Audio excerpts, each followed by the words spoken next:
Hi, welcome back to my channel, Emily's Heirloom Kitchen. Today we're making the most perfect pillowy potato rolls. You're going to love these rolls. You're going to want to have them at every dinner. You're going to bring them to Thanksgiving. Your family's going to love them. Let's get into it.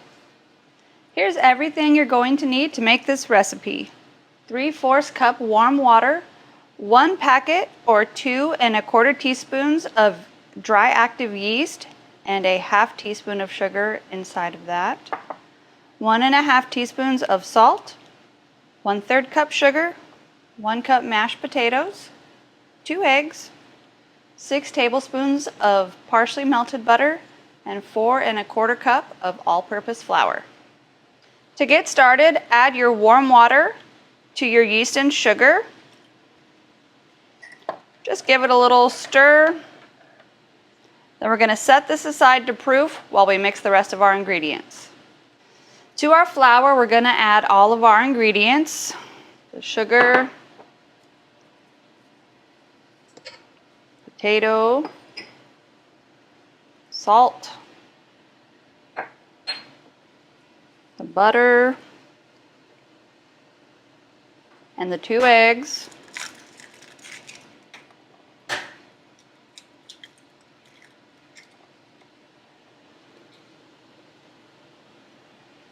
We're going to add our paddle attachment and start combining everything on low.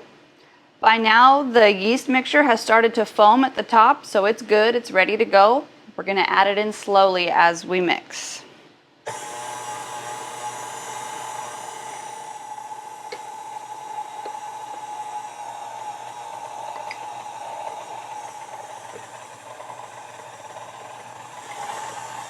Crank it up to medium and let it go till it's well combined. It only takes but a minute. This looks great, not too sticky. We're going to lightly grease a bowl. Just get it all around with your hands. Go up the sides because your dough's going to rise in here. Then we're just going to transfer our ball of dough into that.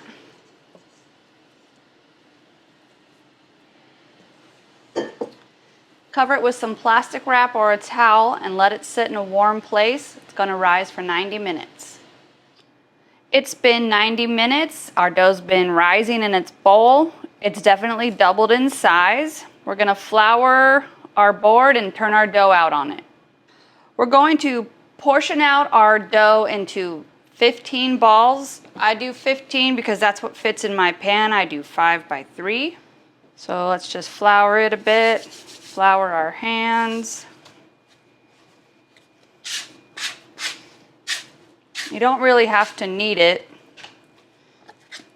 I just kind of shape it into a log to help me get even portions. I've been making these rolls for a long time, and I know I always get fat in the middle and skinny on the outside, so I'm going to take my time to try and make it all uniform.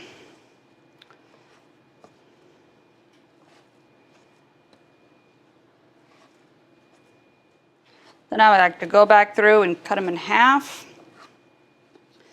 This is just how I do it. Maybe you have a better method. All right, I have a 9 by 13. I put some parchment paper on the bottom, just a light spray.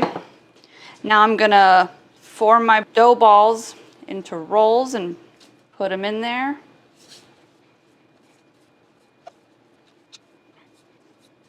Seems like I wasn't counting while I was cutting. I only cut 14, but I fixed it now. I've got my 15. They're sitting in there nice and pretty. We're going to cover this up again with our plastic wrap or our towel. We're going to let them rise for 2 hours. It's been 2 hours. This is how they're looking. They're nice and puffed up, and they've taken up all the space in the baking dish. When there was about 20 or 30 minutes left on this 2-hour timer, I started preheating my oven to 350 degrees. So let's get these in the oven for 20 to 25 minutes or until they're golden brown across the top. All right, you guys, these just came out of the oven. They smell amazing. The whole kitchen smells like fresh baked bread. Mine went the full 25 minutes to get that color that I wanted. While they're hot, I'm gonna take some of my butter and just smear it on the top. You hear it, they're toasty.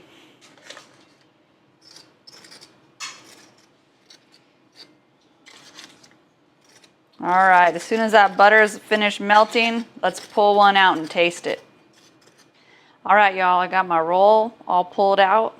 See how soft and pillowy and fluffy that is? These are so good. These are my favorite. Let's give it a taste. It's still nice and hot.